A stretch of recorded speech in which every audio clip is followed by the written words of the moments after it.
10월의 첫 주일에 예배에 참석하신 성도들을 주님의 이름으로 환영하고 사랑하고 또 축복합니다. 은혜의 보좌로 달려나온 성도들에게 성경에 약속하신 대로 때를 따라 도우시는 하나님의 기가 막힌 응답과 선물이 가득하기를 바랍니다. 추석 때 받은 선물보다 주일에 때를 따라 도우시는 하나님의 은혜의 보좌 앞에서 받는 선물이 천배 만배 귀하고 아름다울 줄로 믿습니다. 오늘은 시편 123편인데요. 역시 성전에 올라가는 노래입니다. 하나님은 언제 은혜를 베푸시는가에 대한 중요한 말씀이 펼쳐집니다. 오늘도 진리의 성령께서 친히 역사하셔서 경청하는 자들에게 말씀을 조명하시고 진리를 깨닫게 하셔서 말씀 듣다가 은혜 받고 변화되고 성숙해지며 상처와 질병이 떠나가고 문제가 해결되며 말씀 듣다가 예배 가운데 인생의 길과 답을 찾는 시간이 되기를 주님의 이름으로 축복합니다. 하나님은 언제 은혜를 베푸십니까? 여러분 궁금하지 않으세요? 궁금해야 정상이에요. 공부도요, 궁금해야 그때 비로소 공부가 시작이 되고 공부를 잘할 수 있어요. 궁금하기 전에는 때려 죽여도 공부 안 하는데 궁금하기 시작하면 뜯어 말려도 공부하게 돼 있어요. 믿음 생활도 마찬가지입니다. 하나님의 말씀이 자꾸 궁금해지고 알고 싶고 배우고 싶고 듣고 싶고 그때부터 이 믿음이 진정하게 출발하고 그때부터 믿음의 성장이 시작되고 은혜가 우리의 삶을 대신방하게 되는 것이죠. 하나님은 언제 은혜를 베푸시는가 궁금해야 된다는 것입니다. 이게 안 궁금하면 문제가 심각해지는 것입니다. TV 연속극은 언제 하는가, 축구는 오늘 몇 시에 중계하는가, 그건 궁금한데 친구의 성적은 몇 점인가, 게임 점수는 몇 점인가, 이건 궁금한데 하나님이 언제 은혜를 베푸시는가에 대해서 궁금하지 않으면 우리의 영혼을 다시 한번 체크해 봐야 해요. 하나님은 언제 은혜를 베푸시는가? 이게 시편 123편을 관통하는 핵심 메시지입니다.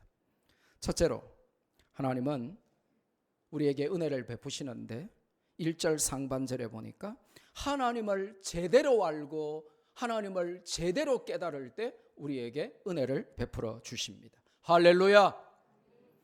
이스라엘 백성들은 그 이름에 걸맞지 않게 하나님께 대해서 무지몽매했습니다. 하나님 전문가로 살아야 했던 하나님의 백성들이 오히려 하나님에 대해서는 무지하고 우상숭배 전문가로 사는 그런 아이러니가 그들에게 있었습니다. 왜 그래 되었습니까? 시대의 흐름만 따라 살다가 하나님을 놓치고 하나님을 떠난 것이죠. 우리도 직장생활만 핑계대고 사업만 핑계대고 유행을 핑계대면서 세상을 따라 살기 좋아하면 남들 다 하는데 뭐 세상 사람들도 저렇게 하는데 하고 기준을 세상에 맞춰버리면 우리도 하나님 전문가로 살아야 하는데 그렇게 부름받았는데 하나님 전문가가 아니라 세상 전문가가 되고 마는 것입니다. 하나님을 섬기는 것이 아니라 세상을 섬기며 나도 모르게 그러려고 하지 않았는데 하나님 믿는다 하고 교회 다닌다 했는데 세상만 섬기고 살게 되는 것입니다. 이스라엘 백성들은 하나님의 택함을 받은 선민이었어요. The chosen people of God. 하나님의 선민. 그런데 자기를 선민으로 불러주신 하나님을 잘 몰랐습니다. 우리도 그럴 수 있습니다. 몇 대째 예수님 믿는 가문에서 자라거나 모태 신앙일지라도 하나님 잘 모르고 세상만 잘 아는 헛똑똑이들이 많습니다. 우리 말씀교회 성도들은 하나님 제대로 알고 예수님은 이렇게 믿는 거야, 교회는 이렇게 섬기는 거야 하는 성경적인 기준을 세상에 제시하는 그런 제대로 믿는 성도들 다 되시기를 주님의 이름으로 축복합니다. 이스라엘 백성들은 하나님에 대해 무지하고 모르니까 하나님을 떠나 살게 되고 하나님께 대한 추측만 하게 되었습니다. 나름의 하나님을 그리면서 나름의 하나님을 믿었던 것이죠. 성경의 하나님을 믿지 않고 그들은 말씀대로 안 믿고 추측, 상상, 소문, 들은 풍월로 하나님을 믿어버렸습니다. 그러니까 온전한 믿음으로 하나님을 섬길 수가 없었겠죠. 그들의 가장 큰 착각이 무엇이었습니까? 하나님은 성전에만 계신 분이다 하고 생각하게 됐습니다. 여러분, 하나님의 속성, the attributes of God, 하나님의 속성이 많지만 그 하나님의 많고 많은 속성 중에 무소부재라는 게 있습니다. 이 무소부재하심이 뭐냐 하면 안 계신 곳이 없다 하는 것입니다. 어느 곳에나 하나님은 다 계신다. 그게 바로 무소부재, 하나님은 무소부재하신 분이다 하는 것입니다. 그런데 이스라엘 백성들은 들은 풍월로, 착각으로, 상상으로 그냥 적당히 소문 들은 대로 대충 나름의 하나님을 믿다 보니까 아이고, 우리 조상들이, 우리 부모님이, 우리 선배들이 성전에 가서 예배드리던데 성전 안에만 하나님이 계실 거야 라고 착각해 버렸던 것입니다. 그런데 무지가 사라지고 눈에서 비늘이 벗어지고 하나님을 제대로 알고 하나님을 제대로 누리고 경험하고 보니까 하나님은 무소부재하셔서 어디나 계시는 분임을 알게 되었던 것이죠. 성전에만 갇혀 계시는 하나님이 아니라 하나님은 하늘에 계신 주여 하고 1절에 고백하게 만드시는 어디나 계시는 하나님이셨던 것이죠. 여러분이 이걸 모르고 믿지 않으면 여러분도 하나님을 예배당 안에만 가둬놓고 사는 이스라엘 백성들과 비슷한 수준의 믿음으로 전락할 수 있어요. 주일날 교회 올 때만 하나님 그동안 안녕하셨어요? 그러고는 예배 마치고 집에 가면서 하나님 그만 안녕히 계세요. 그러고는 일주일 내내 하나님 없이 살다가 내 옆에 계신 하나님을 알지도 누리지도 못하고 있다가 다시 일주일 후에 주일날 교회 오면서 하나님 일주일 동안 안녕히 계셨어요? 그러면서 교회 오는 것이죠. 근데 하나님을 깨닫고 보니까 하나님은 무소부재하신 omnipresent, 하나님은 무소부재하신 어디나 계시는 하나님이시구나. 온 우주 만물에 편재하시고 내가 가는 곳마다 계시는 하나님이시구나. 그걸 깨달아 버린 것입니다. 그래서 하나님을 제대로 알고 깨닫고 고백하면 놀라운 은혜가 그때 비로소 쏟아져 내려옴을 느끼게 되는 것입니다. 하나님을 아는 만큼 은혜 받는다는 표현이 정확한 것입니다. 한번 따라해 볼까요? 하나님을 아는 만큼만 은혜 받습니다. 무슨 말입니까? 하나님을 많이 알면 많은 은혜를 받을 것이고 하나님에 대해 무지하면 하나님을 모르기에 은혜와는 거리가 멀다는 말씀이겠죠. 그래서 성경의 일관된 가르침은 은혜와 깨달음은 언제나 정비례한다는 것입니다. 뭐라고요? 은혜와 깨달음은 어떻게 비례한다? 정비례한다는 것입니다. 무슨 말이에요? 깨달은 만큼 뭐를 받는다? 은혜를 받는다. 그래서 여러분이 은혜 받지 못하고 평생 교회 다니는데도 헌신하지 못하고 눈물이 없고 감동이 없고 하나님 앞에 삶을 바치지 못하고 적은 것 움켜쥐고 부들부들 떨며 그렇게 제대로 믿지 못하는 이유는 간단합니다. 깨달음이 없기 때문에. 깨달음은요, 삶을 변화시킵니다. 깨달음은 언제나 은혜와 정비례합니다. 그래서 호세아 선지자가 호세아서 전체의 핵심 외쳤던 내용이 뭡니까? 호세아서 6장 3절 상반절 같이 읽을까요? 시작. 그러므로 우리가 여호와를 알자. 힘써 여호와를 알자. 이스라엘 백성의 타락이 우상을 숭배하고 하나님을 떠나고 영적 가출을 시작하고 시도하고 그리고 마귀에게 지배를 받고 그렇게 비참하게 사는 이유가 하나님을 깨닫지 못하고 하나님을 모르는 무지몽매함 때문이었다는 것입니다. 그들이 공부를 많이 하고 그들이 대단하고 훌륭하고 돈도 많고 세상에 내세울 게 많았는데 모든 걸 다 아는데 하나님을 몰랐다는 것입니다. 이게 21세기를 살아가는 오늘 현대인들, 특별히 포스트 모더니즘 시대를 살아가는 우리 모두가 정말 우리가 신경 써야 할 부분이 이 부분입니다. 세상에는 다 알고 똑똑한데 모르는 게 없는데 하나님을 잘 모르는 것입니다. 그렇게 몇 대째 교회 다니는 믿음의 명문 집안에서 태어나고 자라고 모태신앙이고 몇십 년 교회를 다니고 직분까지 받았는데 하나님을 모르는 것입니다. 그런데 세상은 얼마나 잘하는지 몰라요.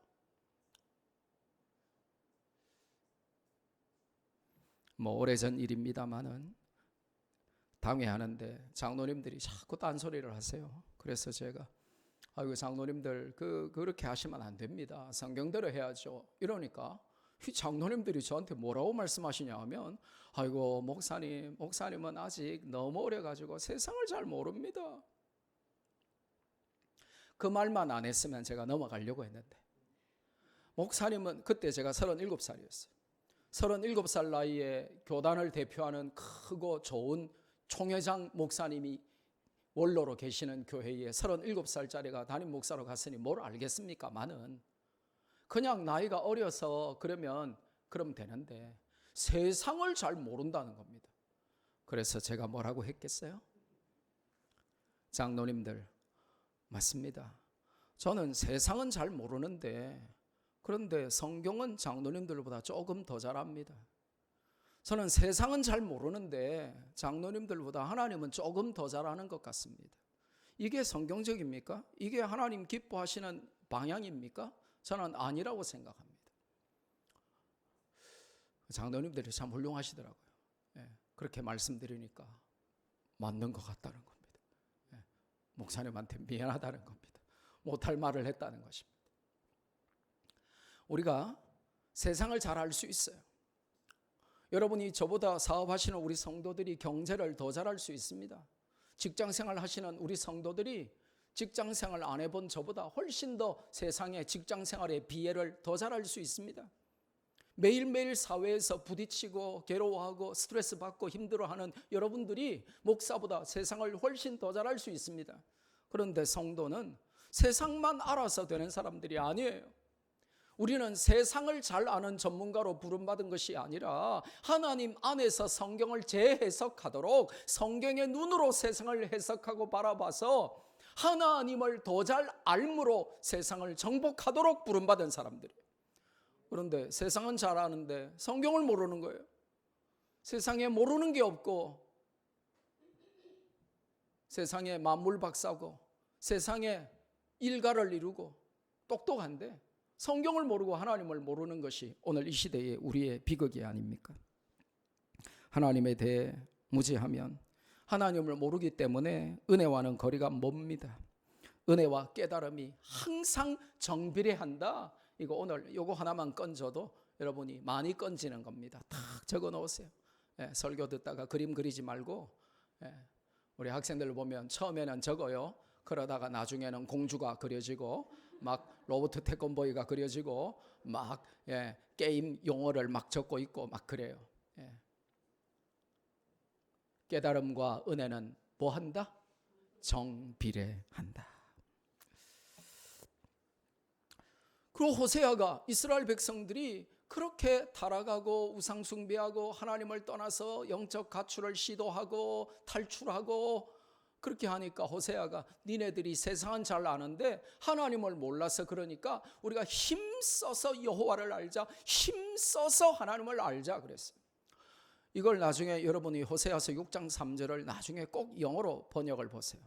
그러면 뭐라고 나오냐고 하면 press on to acknowledge him. press on이라고 하는 단어가 나와요. 이 press가 뭐냐 하면 다림질하는 거예요. 다림질하는 겁니다. 빡빡 누르는 거죠. 여러분 미국 가면 거의 대부분 세탁소에서 알바를 해봅니다. 왜냐? 한국 사람들이 돈 제일 많이 버는 게 세탁소 해가지고 돈 벌거든요. 그러니까 이제 세탁소에서 알바를 많이 해요.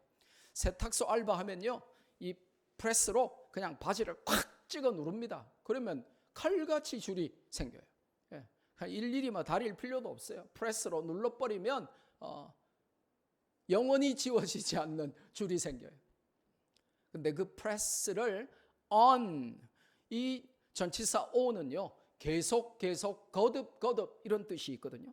그래서 이 press on to acknowledge God, 이게 무슨 말이냐면 하나님을 알되 단편적으로 한번 성경 공부하고 한번 성경 읽고 그치지 말고 계속 다림질하듯이 프레스 기계로 눌러 찍어 짜듯이 그렇게 계속해서 하나님을 아는 행위를 on, 계속 거듭 하라 하는 거예요.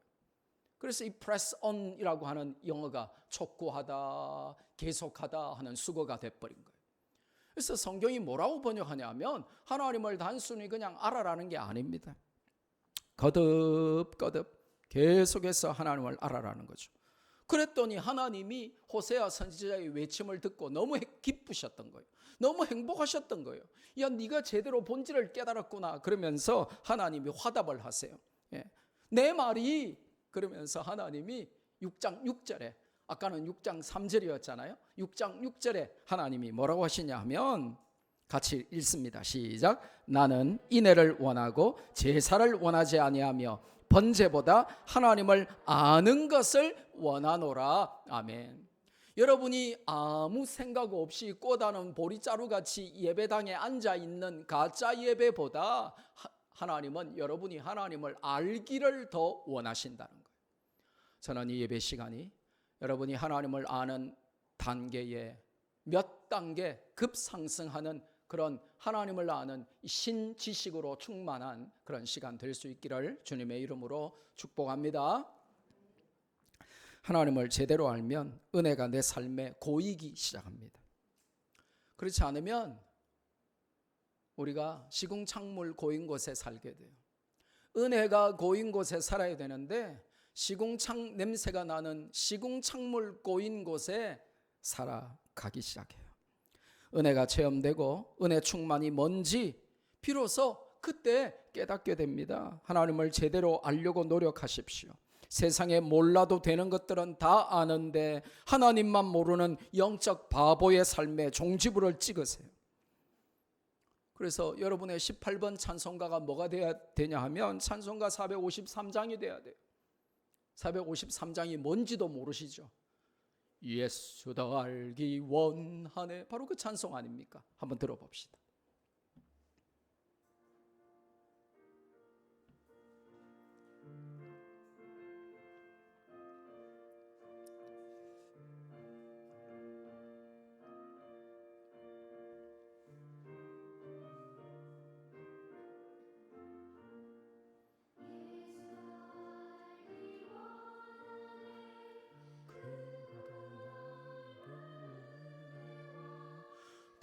계속해 주신 사랑을 간절히 알기 원하네. 내 평생의 소원, 내 평생의 소원, 계속해 주신 사랑을 간절히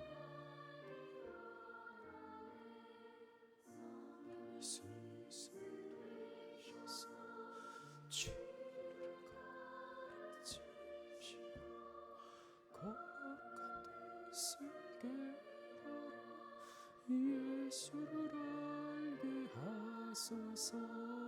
내 평생의 소원, 내 평생의 소원, 계속해 주신 사랑을 간절히 알기 원하네.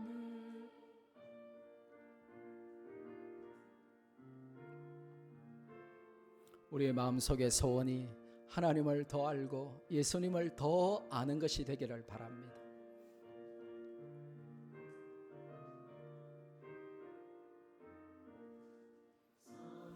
감화 받아서 하나님 말씀 배우니 그 말씀 안절안절이 내 맘에 교훈 되도다.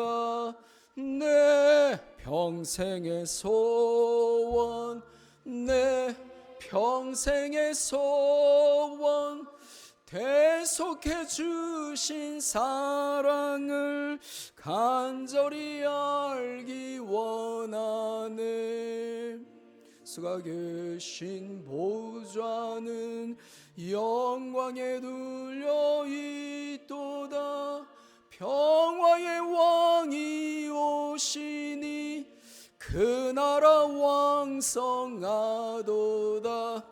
내 평생의 소원, 내 평생의 소원, 대속해 주신 사랑을 간절히 알기 원하네.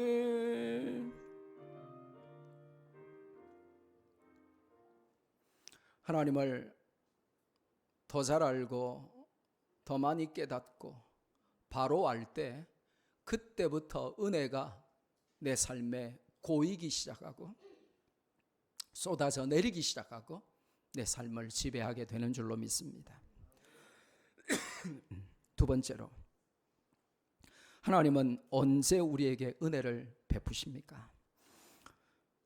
쉽게 말하면 다른 곳에 뺏긴 우리의 관심을 하나님께 회복할 때 은혜를 베푸십니다. 이스라엘 백성들이 하나님을 모르고 무지한 삶을 살았던 원인이 뭘까요? 아주 간단합니다. 관심이 다른 데 있었어요. 여러분, 교실에서 똑같은 학생들을 가르쳐도요, 관심이 다른 데 있는 학생들이 있습니다. 이게 이제 뭐 학자들이 전문적으로 말하면 수용성의 원리인데, 학생이 받아들이는 만큼만 공부하는 거예요. 왜 못 받아들이냐? 어떤 학생은 관심이 공부에 있는데 어떤 학생은 관심이 집에 있는 떡에 있고 집에 있는 계획에 있고 PC방에 있어요. 관심이 다른 데 있는 것입니다. 그러니까 선생님이 말하는 데는 관심이 없어요. 그럼 공부를 잘할 수가 없는 것이죠. 이스라엘 백성들이 왜 은혜를 받지 못했냐? 은혜를 부어주시는 하나님에게 관심이 있었던 것이 아니라 관심이 다른 데 있었어요. 특별히 BC 586년에 바벨론에 멸망을 당하고 포로로 잡혀갔습니다. 그런데 포로 생활이 고되고 괴로울 줄 알았는데 바벨론에 가니까 새로운 세상이 펼쳐진 것입니다. 그 당시에 고대 바벨론은 세계 최고의 물질 문명과 문화와 경제적인 부와 학문과 모든 걸 다 갖춘 세계 최고의 도시 아닙니까? 그러니까 끌려가 보니까 이게 딴 나라 세상인 것입니다. 너무 빛과 번쩍하고 화려하고 멋지고 그냥 마음을 혹 뺏겨버린 것입니다. 바벨론의 우상 문화에 빠졌습니다. 바벨론의 최고 학문에 반해버렸습니다. 또 조금만 일하면 먹고 살 수 있는 경제적인 화려함에 반했습니다. 그래서 먹고 사는 문제에 함몰되어서 하나님을 바라보고 관심 가질 여유가 없었어요. 그래서 하나님의 백성, 하나님의 이름으로 불리는 My people called by my name, 내 이름으로 일컫는 내 백성이라 칭함을 받았던 그 백성이 하나님을 잊어버렸어요. 관심이 하나님 아닌 다른 데 쏠려버렸어요. 하나님의 은혜는 언제 임하냐? 빼앗겨버린 관심을 다시 회복하여 하나님께 관심 가질 때 은혜가 임하기 시작하는 것입니다. 성도 여러분, 잘 들으셔야 됩니다. 이게 단순히 바벨론 이야기가 아니라는 것을 제가 설명을 드립니다. 바벨론 이러니까 여러분 아무 감각이 없죠? 바벨론이 어디에 있었습니까? 아시는 분? 네, 바벨론. 여러분, 이스라엘 지도를 혹시 머릿속에 잠깐 그려볼 수 있겠죠? 하도 지도를 많이 봐가지고. 그럼 이스라엘의 서쪽은 어딜까요? 바다입니다. 바다. 그죠? 네, 이스라엘 동쪽이 바로 이라크예요. 이라크 동쪽은 어딜까요? 이란입니다. 그러면 이스라엘 동쪽이 이라크인데 이라크의 수도가 옛날부터 지금까지 이라크의 수도는 어디죠? 그렇죠. 바그다드예요. 바그다드 남쪽 80km 지점에서 고고학자들이 고대 바벨론의 모든 걸 다 찾아냈어요.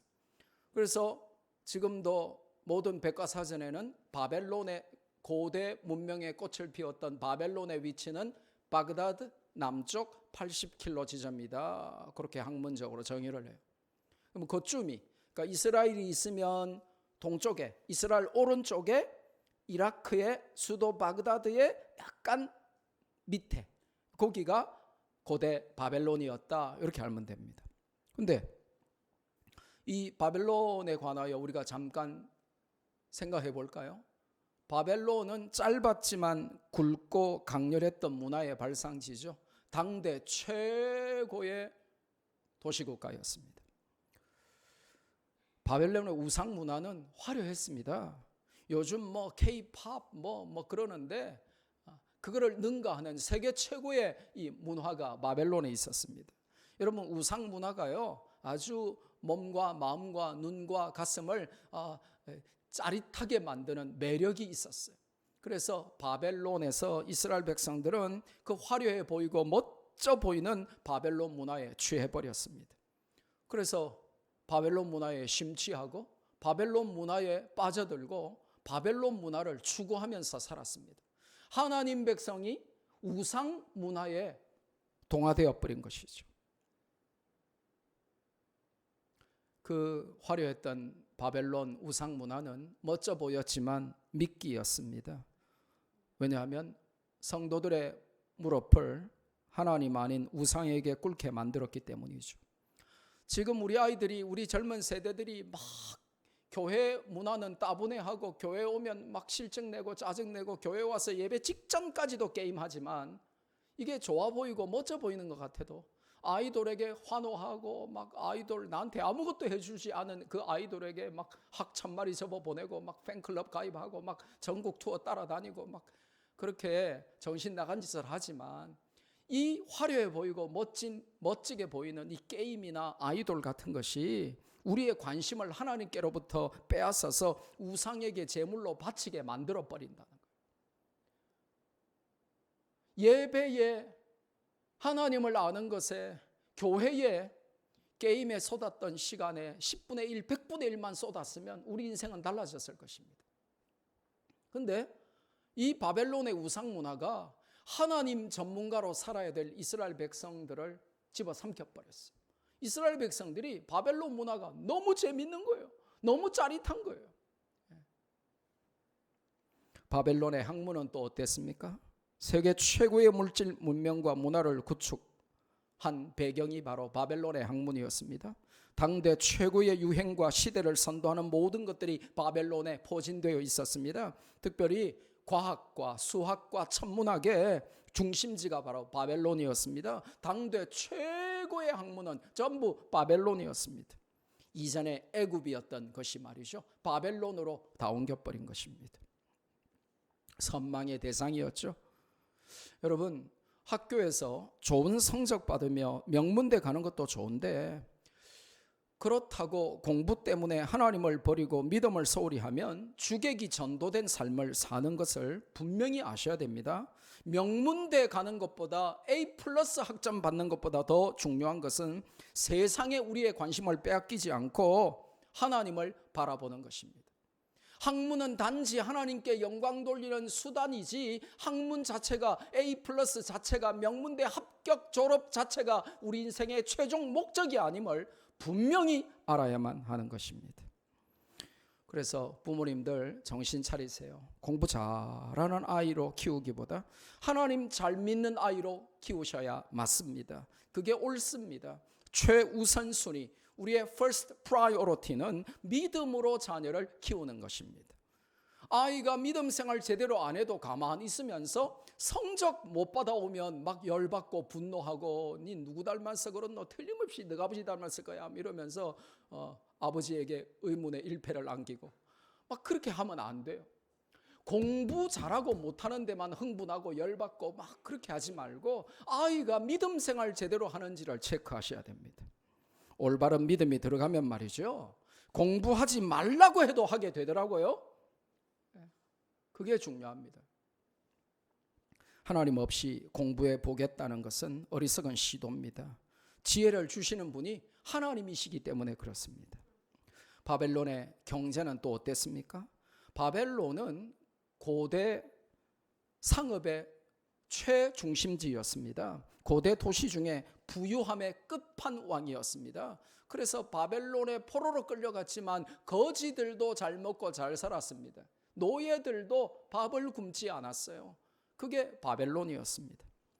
마치 6.25 사변 이후에 먹고 살기 위해서 너도 나도 시골에서 전부 수도권으로 몰려갔듯이, 전라도의 인구가 가장 적은 이유는 간단합니다. 전라도 사람들이 너무 먹고 살 게 없는 거예요. 그러니까 수도권으로 다 올라가 버린 거죠. 근데 그 당시에 바벨론이 그렇게 먹고 살기 위해서 사람들이 포로로 끌려오지 않아도 주변 국가에서 전부 바벨론으로 다 몰려오는 그런 경제의 중심지였다는 것입니다. 유다 백성들은 바벨론 포로로 끌려간 이후에 거기 정착해서 먹고 살았습니다. 열심히 땀 흘리고 돈도 벌어서 먹고 살만하니까 갑자기 2세들에게 본국으로 갈 테면 가라는 명령이 떨어졌고, 바벨론 경제에 익숙하고 적응하며 살았던 자들은 단호히 귀환을 거부했습니다. 하나님보다 먹고 사는 것이 더 중요했기 때문이죠. 우리 인생에 하나님보다 돈이 더 중요하고 먹고 사는 것이 더 중요하면 은혜와는 아무런 상관이 없는 인생이 되고 마는 것을 명심하셔야 됩니다. 하나님께서 나를 위해 차려놓으신 은혜의 밥상을 자기 발로 차버리는 인생이죠. 돈이 필요한 것이지만 돈이 우상이 되어서는 안 되는 것입니다. 믿음으로 동의하십니까? 동의 못하는 분들도 많을 거예요. 여전히 돈이 하나님의 위치에 있는 분들도 많을 것입니다. 돈을 버는 목적을 몰라서 그래요. 돈을 버는 목적은 하나님 영광 위에 폼나게 쓰기 위한 것입니다.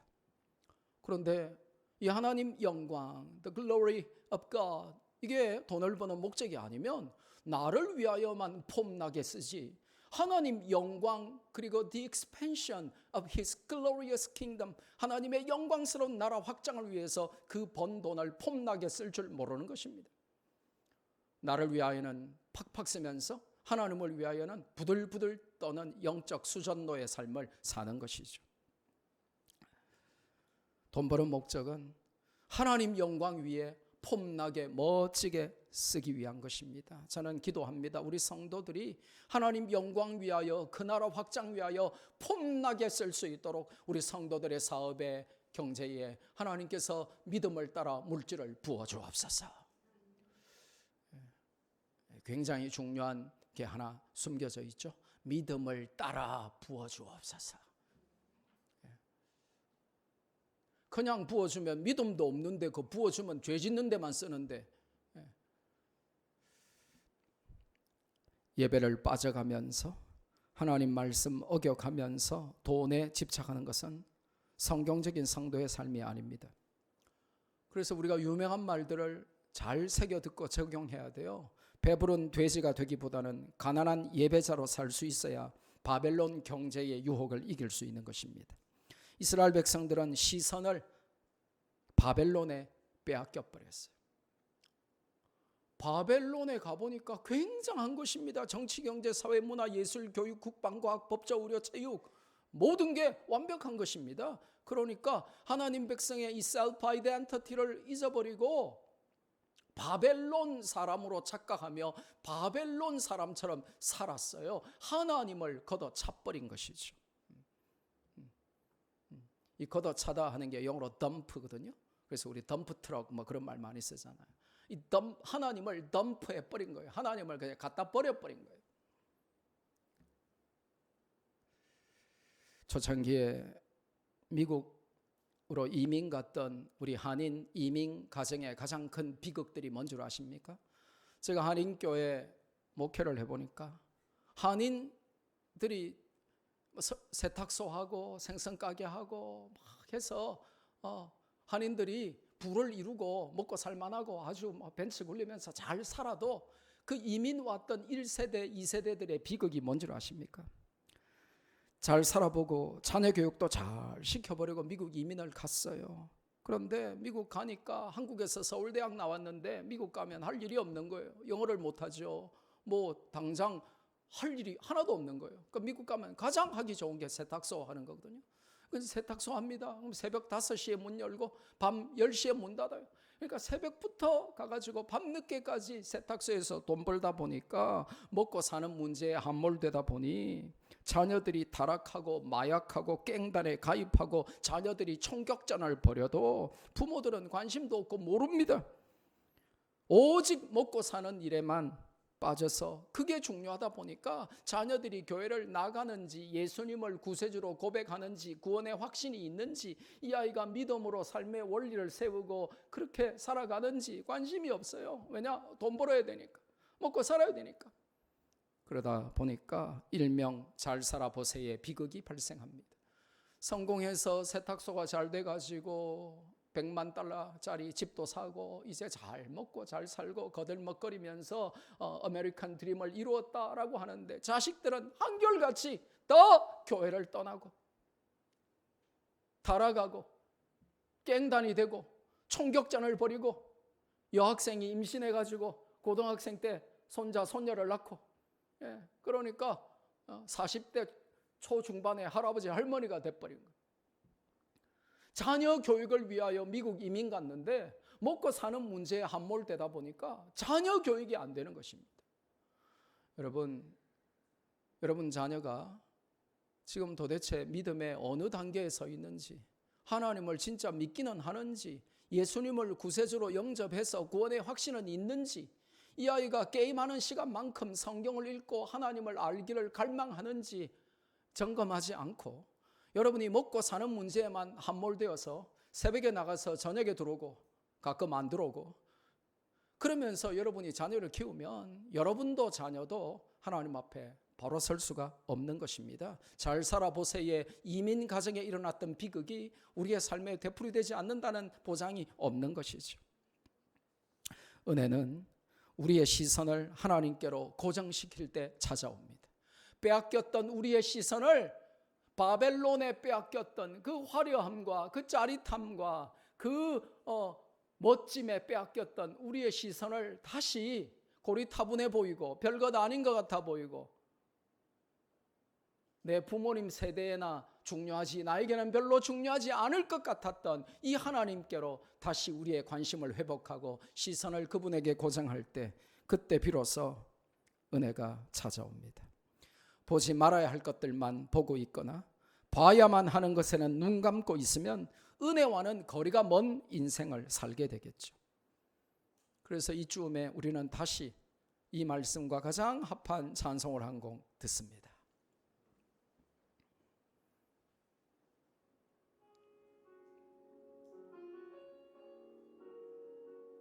아시는 분은 따라 부르시면서 묵상을 해보세요. 은혜가 남다릅니다.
할렐루야. 주님을 보면서 삽시다. 바벨론에 빼앗겼던 시선을 이스라엘 백성들이 다시 하나님께 회복하여 그분에게 둘 때 은혜가 흐르기 시작했어요. 시선이 은혜를 결정하는 것이죠. 뭐라고요?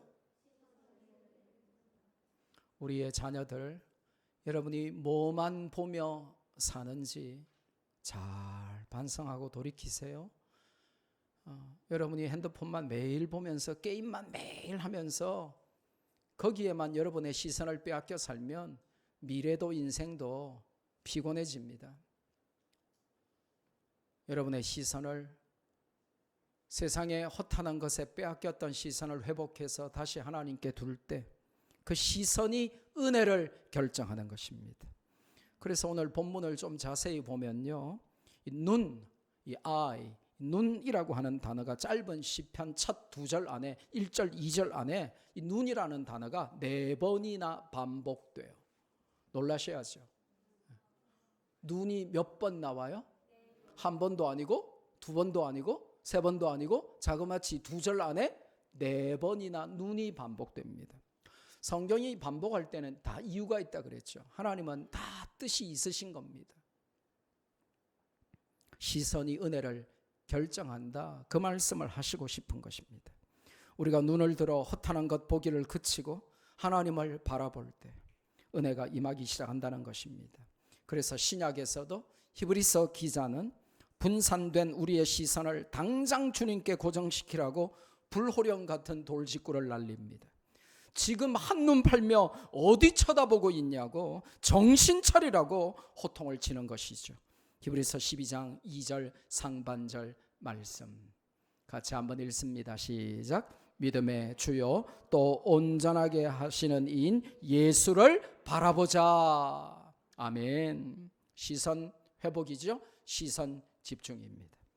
여기서 이 바라보자 할 때에 이 바라본다 하는 단어는 단순한 눈길이나 시선을 두는 걸 의미하는 것이 아니라 시선 집중 내지는 시선 고정을 의미하는 헬라어 표현입니다. 그래서 영어 번역을 아주 잘했습니다.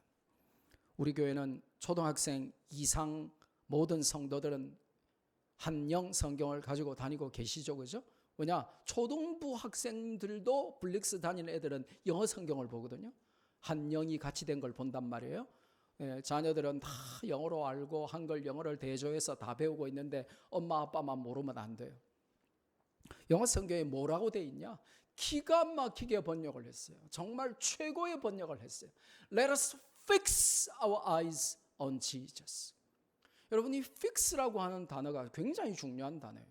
뭡니까? 본드로 붙여버리는 것입니다. 고정시켜버리는 것입니다. 못질을 대못질을 수십 번을 해가지고 절대로 움직이지 않도록, 움직일 수가 없도록 고정시켜서 영원히 흔들리지 않게 만든다 하는 단어가 fix예요. fix.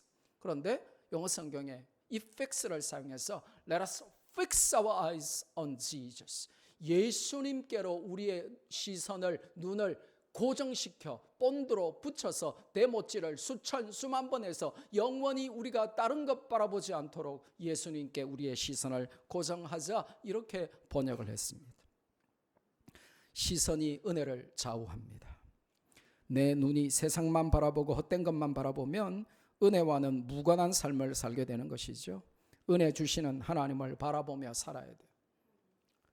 마지막 세 번째로, 하나님은 언제 은혜를 부어주십니까? 은혜를 간절히 사모하며 간구할 때 부어주십니다. 이게 2절, 3절, 4절에 반복되는 메시지입니다. 2절에서 3절 사이에 은혜가 몇 번 나오는지 지금 빨리 성경책에 동그라미 치면서 찾아보세요. 2절, 3절, 이 짧은 2절 사이에 은혜라는 단어가 몇 번 나올까요?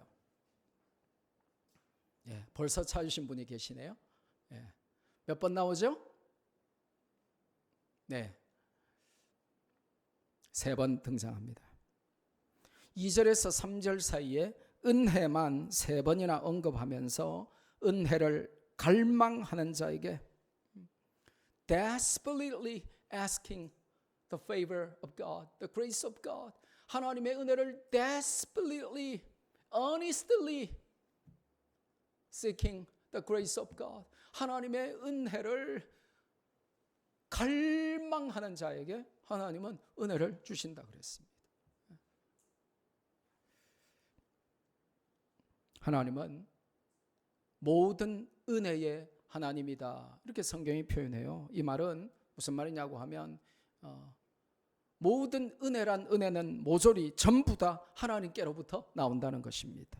은혜의 원천이 하나님이라는 것입니다. 성경을 찾아볼까요? 베드로전서 5장에 그 표현이 나와요. 같이 한번 읽습니다. 시작. 모든 은혜의 하나님 그 그리스도 안에서 너희를 부르사 자기의 영원한 영광에 들어가게 하시니가 잠깐 고난을 당한 너희를 친히 온전하게 하시며 굳건하게 하시며 강하게 하시며 터를 견고하게 하시리라. 여러분이 지금 여러분이 겪는 환난과 핍박과 고난과 남에게 말할 수 없는 그런 어려움으로 밤잠을 못 자고 불면의 밤을 지새우며 피눈물을 흘리며 여러분이 힘들어하고 괴로워할 때에 베드로전서 5장 10절은 너무 놀라운 말씀을 주시죠. 모든 은혜가 하나님께로부터 나온다. 하나님은 모든 God of all grace, 모든 은혜의 하나님이시다. 그분은 그리스도 안에서 너를 불러 구원을 주신 하나님이 아니냐. 그래서 자기의 영원한 영광에 들어가게 하신 분이 아니냐. 그 모든 은혜의 하나님이 잠깐 고난을 당한 너희를 친히 온전하게 하시며 굳건하게 하시며 강하게 하시며 터를 견고하게 하실 것이다. 하나님의 은혜를 믿으라. 그리고 하나님의 은혜를 받아라. 그렇게 말씀하시는 거죠. 여러분 만화책 읽다가 은혜 받았다는 사람 본 적이 있습니까? TV 연속극 베토벤을 좋아하는지 모차르트를 좋아하는지 브람스를 좋아하는지 모르겠지만 TV 연속극 보다가 은혜 받았다는 사람 본 적 있습니까? PC방에서 게임하다가 세계 신기록 세워서 은혜 받았다는 사람 보신 적 있습니까? 노래방에서 노래 부르다가 은혜 받았다는 사람 보셨습니까? 친구랑 식사하며 놀다가 은혜 받았다는 사람 보셨습니까? 모든 은혜는 모조리 다 God of all grace, 하나님께로부터 나옵니다. 언제 은혜를 주십니까? 본문 3절의 말씀처럼 이렇게 고백할 때 주십니다. 본문 3절에 뭐라고 고백합니까? 우리에게 은혜를 베푸시고 또 은혜를 베푸소서. 신약식으로 표현하면 은혜 위에 은혜로라. Grace upon grace, grace upon grace. 은혜 위에 은혜를 베풀어 주세요. 하나님 은혜 그 은혜 말고 더 많은 은혜, 계속되는 은혜, 반복되는 은혜, 그 은혜 위에 은혜를 또 베풀어 주옵소서라고 간구할 때 하나님의 은혜를 베푸신다는 것입니다. 여러분은 최근에 하나님의 은혜를 목 놓아 부르짖어 구해보신 적이 언제입니까? 여러분은 하나님의 은혜를 간구하며 울어보신 적이 언제입니까? 여러분은 하나님이 합당하게 내리실 그 은혜를 받기 위하여 부르짖어 눈물 흘려 기도해 보셨습니까? 은혜 위에 은혜, 이 grace upon grace, 은혜 위에 은혜를 부어 달라고? 은혜 아니면 서지 못한다고? 은혜 없이는 차라리 죽는 게 낫겠다고? 그렇게 부르짖어 보신 적이 언제입니까? 그냥 은혜 안 주셔도 살만하죠? 은혜 안 주셔도 적당히 대충 사라지죠? 까짓것 내일의 해는 또 뜰 것이고, 그냥 내 힘으로 내 능력으로 사라지던가요? 은혜 아니면 아무것도 안 됩니다 하고 여러분이 목 놓아 울며 눈물 흘려 기도해 보신 적이 언제입니까? 여러분은 시편 기자가 오늘 3절에 하나님 제발 우리에게 은혜를 베푸소서, 그리고 그 은혜 한 번만으로 아니고 계속해서 반복해서 또 은혜를 베풀어 주세요라고 기도해 보셨습니까? 시편 기자가 이렇게 간절하게 목 놓아 부르짖어 울며 은혜 위에 은혜를 구하는 이유가 뭘까요? 성경을 읽어보면 그의 인생에 심각한 고난과 위기가 닥쳤기 때문입니다. 3절에 보니까 심한 멸시가 넘쳤습니다. 영어 번역에는 We have endured much contempt 이렇게 번역을 했어요. 오랫동안 경멸을 받아오고 있다는 것입니다. 현재 완료형이죠. 무슨 말입니까? 그 멸시천대가 지금 내 삶에 엄청난 영향을 미치고 있다는 것입니다. 4절에 보니까 안일한 자의 조소, 아주 쓴웃음과 놀림과 교만한 자의 멸시가 등장하죠. 그래서 영어 성경을 보면 the proud and the arrogant라고 해서 교만한 자들, 오만한 자들이 그의 주변에서 그의 믿음을 비난하고 그를 멸시하고 천대하고 그것이 계속되고 그치지 않았기 때문에 시편 기자는 하나님의 은혜 아니면 살 수 없다. 지금 내 형편이 지금 내 처지가 지금 내 상황이 지금 하나님 은혜 아니면 도무지 살 수 없다 하고는 하나님과 단판을 짓는 것입니다. 여러분, 사람에게 단판 짓기 전에 하나님과 단판 짓고 사람을 만났어요. 하나님과 단판도 안 지었는데 사람만 만나면 답이 없게 돼 있어요. 그래서 은혜 위에 은혜를 달라고 울부짖어 부르짖어 눈물을 흘려 하나님께 기도하는 것입니다. 지금 우리가 겪는 것들과 너무 똑같죠? 예수님 믿는다고 하나님께 예배 드린다고 세상은 우리를 비웃고 경멸하고 핍박합니다. 본디오 빌라도가 예수님을 십자가에 못 박은 것처럼 이 정권이 우리를 괴롭히고 조롱하고 핍박합니다. 아마 영원히 자자손손 기독교 역사에 예배의 파괴자의 이름으로 기록이 될 것입니다. 이때 우리에게 필요한 것은 무엇입니까? 복수의 칼이 아닙니다. 분노의 함성도 아닙니다. 우리에게 지금 필요한 것은 하나님의 은혜입니다. 이걸 깨닫기까지 저에게 시간이 좀 걸리더라고요. 제가 이 정권 들어서 자꾸 분노하게 되고 욕이 많아지게 되고 이 정권 들어서 막 화가 나게 되고 그래서 아들이 미국에서 와서 같이 욕하니까 너무 카타르시스를 느끼고 막 가끔 딸이 합세해주고 막 그러니까 너무 행복해지고 반대파에 있던 아내가 전사로 돌변하여 같이 힘을 합쳐서 막 한 번씩 욕하니까요 너무 행복하더라고요. 그러다 보니까 분노가 늘고 욕이 늘고 목사의 입에서 거룩한 말이 나와야 되는데 막 재앙이 쏟아지고 막 짐승이 나오고 막 그러는 거예요. 입이 거칠어지는 거예요. 근데 하나님은 어느 날 깨달음을 주시더라고요. 지금 나에게 필요한 게 이게 복수의 칼이나 분노의 함성이 아니라 하나님의 은혜가 필요하다는 걸 느껴요. 여러분이 분노하고 소리 지르면요 은혜가 메말라지기 시작해요. 여러분, 은혜가 메마른 목사가 여러분 앞에서 설교하면 여러분이 은혜를 받겠습니까? 은혜는 전념성이 강해요. 전달력이 강합니다. 목사가 먼저 은혜 받아야 여러분도 은혜 받는 것입니다. 그런데 목사가 분노의 함성을 지르면서 복수의 칼을 갈면서 그러면서 그러면 바짝 말라 장작같이 마른 이 불쏘시개 같이 돼가지고 막 안에 적개심이 막 불타오르는 목사가 여러분에게 설교하면 여러분이 은혜를 받겠습니까? 그래서 우리에게 지금 필요한 것은 분노의 함성이나 감정이나 복수의 칼이 아니라 하나님의 은혜다라고 하는 것을 성경이 다시 한번 우리에게 리마인드를 시켜주시는 것입니다. 은혜가 우리를 세우고 은혜가 우리를 살리고 은혜가 우리를 지배해야 합니다. 그래야 하나님 백성이 삽니다. 은혜 없는 분노, 은혜 없는 함성은 우리를 공허하게 만들고 영혼을 파괴하고 죽입니다. 요즘 여러분을 지배하는 것은 무엇입니까? 하나님 은혜의 지배를 받으시기를 바랍니다. 세상이 성도를 조롱하고 멸시하며 예배를 방해하고 하나님을 대적할 때 우리는 그때 하나님의 은혜 안으로 피신해야 하는 것입니다. 혹시 여러분 중에 착각해서 나는 하나님 은혜 아니라도 잘 먹고 잘 사는데? 나는 하나님 은혜 짜다리 그렇게 별로 필요 없는데? 나는 은혜 아니라도 나 혼자의 능력과 지혜와 노력과 의지로 잘 살 수 있는데? 라고 혹시 자신만만한 분 계십니까? 선줄로 생각하는 자는 넘어질까 조심하라 그랬습니다. 착각하면 안 됩니다. 하나님의 은혜 없이는 설 수가 없습니다. 우리를 세우고 살리고 붙드는 것은 하나님의 은혜밖에 없어요. 오직 하나님 은혜로만 우리가 사는 것입니다. 지금까지 여러분의 머리로 살고 능력으로 살고 지혜로 살고 여러분의 지갑에 돈으로 살고 자존심으로 살아온 것 같아도 우리를 여태까지 살게 하신 것은 하나님 은혜입니다. 앞으로도 우리는 하나님 은혜로 살아가야 하는 존재들입니다.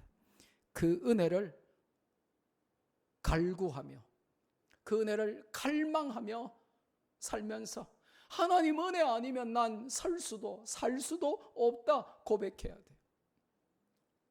거기에 딱 맞는 찬송 또 한 곡 듣고 불러보겠습니다. 연예인 찬양단인데요, 가사에 은혜 안 받고 또 내가 아는 연예인 나오는가 얼굴 찾지 마세요.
여러분, 저 찬양을 누가 불렀냐, 이게 굉장히 중요한 거예요.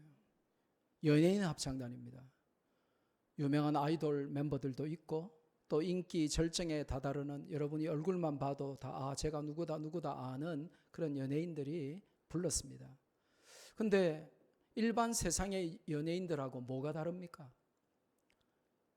인기로 살고 명예로 살고 출연료, 돈으로 사는, 그래서 그게 움직이고 그게 떠나가고 거기에 상처를 받으면 자살하고 마는 세상의 다른 인기 연예인들하고 달리 저 사람들이 방금 뭐라고 고백하는 것입니까?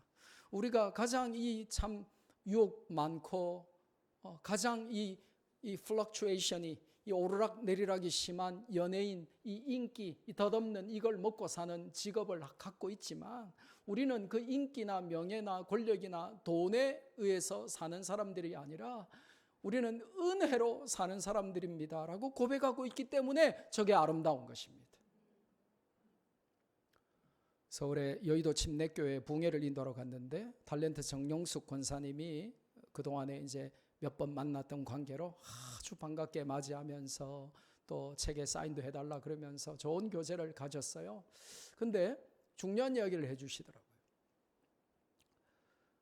그때 제가 뭐 그 드라마 제목은 기억이 안 납니다만은 그때 대한민국에서 가장 인기 많았던, 그 당시에 제일 유행했던, 시청률이 가장 높은 드라마의 남자 주인공, 젊은 총각 이 남자 배우가 매일 새벽기도, 아버지 어머니가 거기 이제 성도인데 아버지 어머니와 함께 매일 그 바쁜 촬영 가운데 와서 새벽기도 한다는 것입니다. 원래 유명한 배우가 아닌데 그 드라마 한 편으로 대한민국 최고 유명한 배우로 떴다는 것입니다. 그런데 그 바쁜 촬영 틈틈이 어떤 배우들은 촬영한다고 주일 예배도 안 나오는데 이 젊은 총각, 이 청년이 말이죠, 매일 새벽기도 나와서 내가 인기나 명예나 돈으로 사는 것이 아니라 하나님의 은혜로 사는 것임을 내가 잊지 않게 해달라고 기도한다는 것입니다. 여러분 명심하십시오. 여러분은 세상 사람들이 사는 그 무엇으로 사는 사람들이 아니라 하나님의 은혜로 살아야 되는 사람입니다. 한국중앙교회 붕회를 갔더니 어떤 성도가 강사 식사 대접한다고 식사를 대접해요. 그러면서 이제 식사하면서 이야기를 하잖아요. 근데 이제 그 교회 목사님이 이제 한껏 고무돼 가지고 저에게 이분이 누구냐 하면 비스트의 이기광이라고 하는 그 엄마입니다 이러는 거예요. 그 제가 비스트가 뭔지를 알아야죠. 이기광이가 누군지 알아야죠. 예, 그러면서 그러신가요? 이러니까 이 목사님이 굉장히 실망하는 거예요. 차라리 이 엄마는 담담했어요. 목사님이니까 모르는가 보다 이랬는데 이 목사님이 말이죠. 아니 김두식 목사님 비스트가 뭔지 모르세요? 모르는데요. 그 최고 리더, 요즘 TV에 날마다 나오는 인기 최고 절정 이기광이를 모르세요? 처음 듣는데요. 근데 그 다음 말이 중요한 거예요. 이 어머니가요, 우리 아들이 인기가 많아지고 이름을 날리고 돈을 많이 벌고 TV에 날마다 나오면서 이게 자뻑이 생겨가지고 하나님 떠나고 지 능력으로 지 힘으로 인기로 돈으로 산다고 생각할까 봐 이 어머니가 없던 믿음이 생겨가지고 날마다 아들을 위하여 대신 기도한다는 거예요. 그래서 은혜를 받다 보니까 믿음이 자라가지고 그 많고 많은 수천 명 성도 가운데 내가 저 목사님에게 강사 식사 대접해야 되겠다 그래가지고 식사 대접했다는 거예요. 여러분 우리가 살아갈 때에 세상의 방식으로 사는 게 있고 하나님의 방식으로 사는 게 있는데 세상 방식은 그냥 돈으로 살고 인기로 살고 물질로 사는 것이고 하나님의 방식은 은혜로 사는 것입니다. 이걸 날마다 고백해야 돼요. 예. 여러분이 자발적으로 고백하지 않으면 하나님은 여러분을 다른 힘으로 고백하게 하세요. 중병이 오거나 쫄딱 망하거나 하는 일마다 안 되거나 그래서 무릎 꿇고 울면서 주의 은혜 아니면 나서지 못하네 막 찬송하면서 울게 만들어요. 그러니까 자발적으로 고백하는 게 너무 중요하다 이것입니다. 말씀 맺습니다. 오늘 시편 123편 아주 외우기 쉽죠? 1, 2, 3 믿음의 1, 2, 3을 알려주는 거예요. 하나님은 도대체 언제 은혜를 베푸시는가? 첫째로 뭐였어요? 하나님을 제대로 알고 깨달을 때 은혜를 베푸시고, 두 번째로 다른 것에 빼앗겼던 시선을 회복해서 하나님께 우리의 시선을 픽스할 때, 고정할 때 은혜를 베푸시고, 그리고 은혜 위에 또 은혜 아니면 살 수 없다고 은혜를 간절하게 간구할 때 하나님은 우리에게 은혜를 내리신대요. 그 은혜를 받고 누리며 사는 우리 말씀교회 성도들 되시기를 주님의 이름으로 축복합니다. 받은 말씀 붙들고 우리 한번 간절히 기도할까요?